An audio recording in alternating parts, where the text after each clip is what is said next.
Welcome to the Health Coach Nation podcast. My name is Hailey Rowe. I'm a sales and marketing coach and strategist for health coaches, life coaches, and wellness professionals who want to become a leader in their field by building their online community, rocking their sales process, and finally feeling confident about how they promote themselves and their marketing. On this show, we talk about tips to grow your business, save yourself time, and finally be able to create a sustainable, profitable business. Let's get into it. Today's podcast is brought to you by the Zero to Hero Coach Program. This is my 4-month program teaching coaches and online service providers how to grow your online business, book clients consistently, overcome your sales fears, and finally rock your social media visibility. If you struggle to create a sustainable coaching business, this program is for you. Check out HaileyRowe.com and book your free strategy call with my team or myself today. Today we're going to quickly talk about niche do's and don'ts. And the reason why I'm bringing this up is because I talk to a lot of coaches, life coaches, health coaches, etc., who struggle with figuring out who is my ideal client, and I don't want to narrow it down. I'm worried about, missing out on certain clients that I could be helping if I say I only work with so-and-so. And so we're going to talk a little bit about why a niche is so important, what to look for when you're choosing your niche. And I want to remind you that I have my free niche marketing training at HaileyRowe.com, along with my 5-star Instagram bio checklist for you guys. So if you haven't already checked that out, go to HaileyRowe.com. It's available right at the top bar. And do that for sure. Let me know how it goes. And you can even post how it goes for you in the Health Coach Nation Facebook group and tag me. Or you could book a free strategy call with my team where we can talk with you about your niche statement and where you want to go with your business. So when it comes to picking a niche, the reason why you want to pick a niche is because everybody has to start somewhere. And when you have energy, I want you to think about this. When you have content, energy, things that you're doing in many different directions, it usually doesn't go very well, right? Usually you lose, it's like all over the place, right? It's the same thing when picking a niche. You want to direct your energy towards a certain type of person who needs your help and speak directly to them so that it hits home with them, you resonate with them, you are a magnet for them, versus when you say you help everybody and your energy's all spread out, it doesn't land with anybody. So I'm going to beg you, if not having a niche is not working for you right now, please try having a niche, right? What do you have to lose? My guess is it's probably not working for you to just say I do everything with everybody. So my suggestion is narrow down and choose a niche and experiment. And that doesn't mean you're married to this niche for the rest of your life. It means that you are choosing to direct your focus and help a certain person for now, and then you can expand.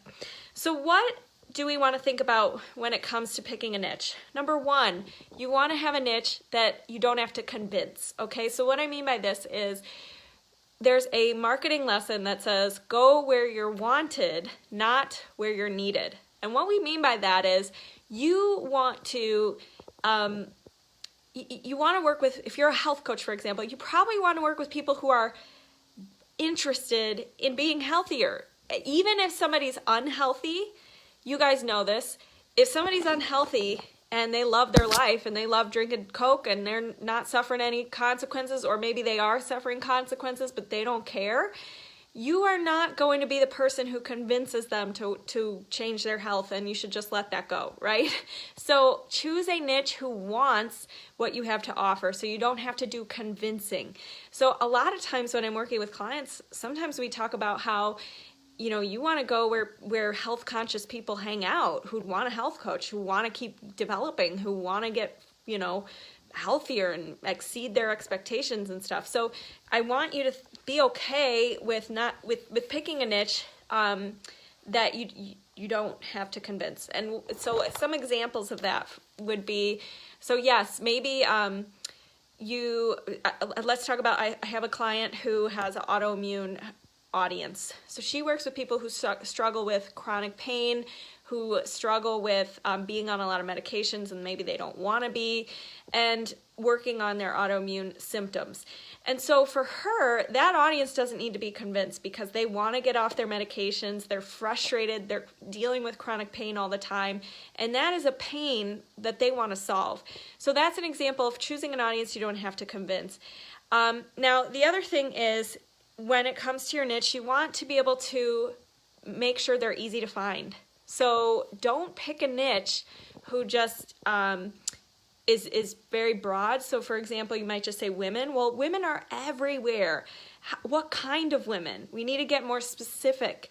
We need to make sure that these kinds of women you're trying to attract are easy to find. You know where they hang out. You know how they identify themselves. So if you're saying women, divorced women over the age of 40 who, are type A go-getters, that's more specific. We can work with that. And we could start to say, oh, they might read this kind of book and follow this kind of author, or they might hang out in this kind of Facebook group, things like that. So we need to be able to find them easily. Set yourself up for success by picking a niche that's easy to find. The other thing is you want to make sure that this audience you're picking can pay for your services. So unless you can obviously pick any niche, but and within that niche, there will be people who can pay for your services, but I like to make it easier for yourself. I would like you to, at least. And so, for example, instead of picking to work with high school teens who probably are not going to be shelling out the money for a coach, yes, you could target their parents, right? But rather than making it hard on yourself by picking an audience that probably doesn't have a job and, is not actively seeking out buying coaching programs, pick a niche that can pay for your services, okay?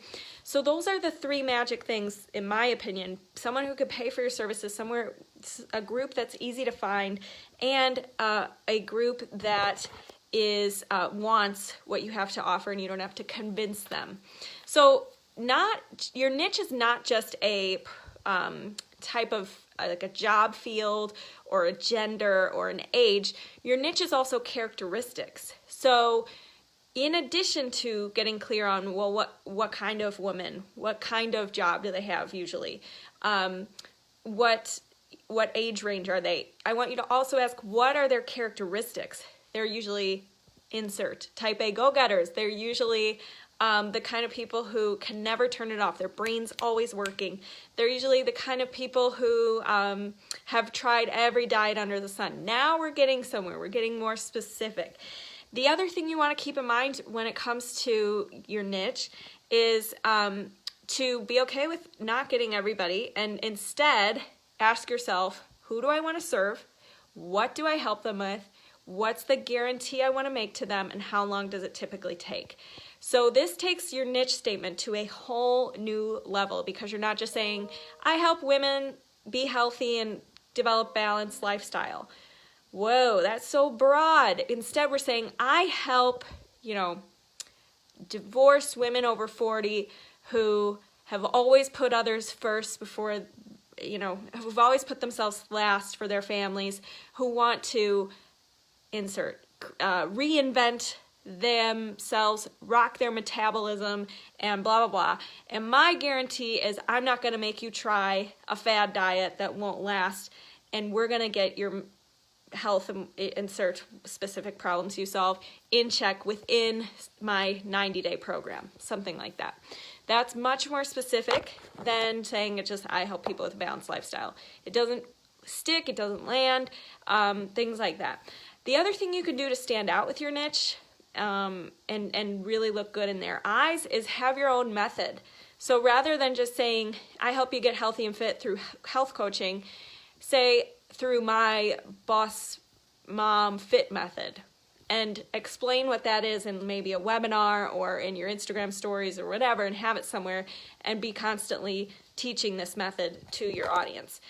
So these are just some of the things you have to think about, and I want you to remember it's better to direct your energy deeper within one niche than wider within many different niches. And the thing you also have to think about is finalizing this into a clear statement that like a 7-year-old could understand. So this is where a lot of people get tripped up, is they come up with a statement that's like, I am helping goddess women find their inner passion and live live empowered. Okay, what does this mean? How does this play out? Now, to a certain very teeny tiny person, this might make sense, but for most people, marketing must be simple. If you confuse, you lose, as they say.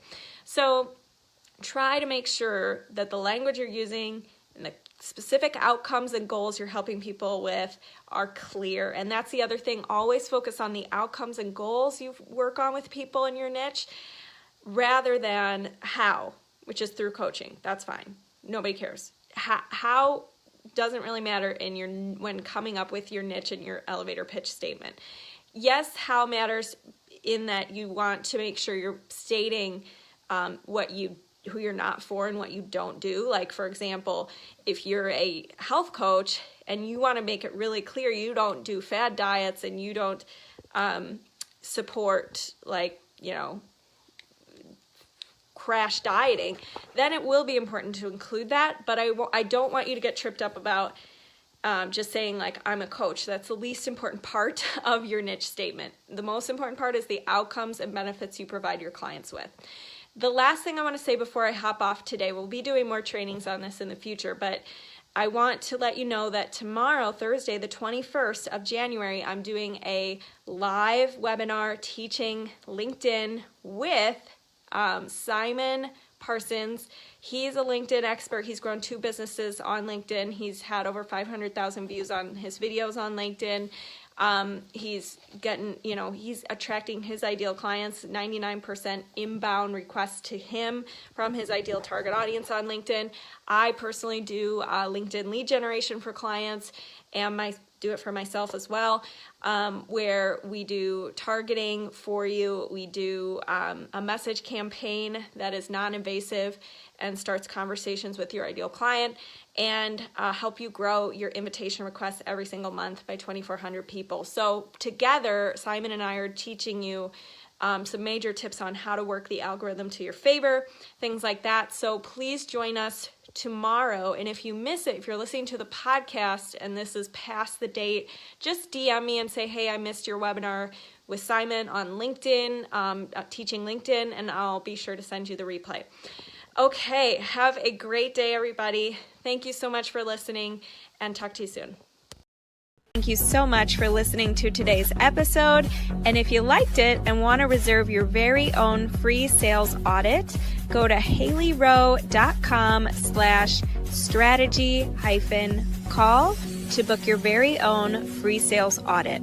On the call, we'll talk more about the common concerns you get from your ideal clients, how to overcome those concerns, how to coach through objections, how to change your mindset around sales, and improve your sales process so you can be closing and converting more clients. I can't wait to connect with you, and go to haileyrowe.com/strategy-call to take the first step. Thanks so much. Have a good day.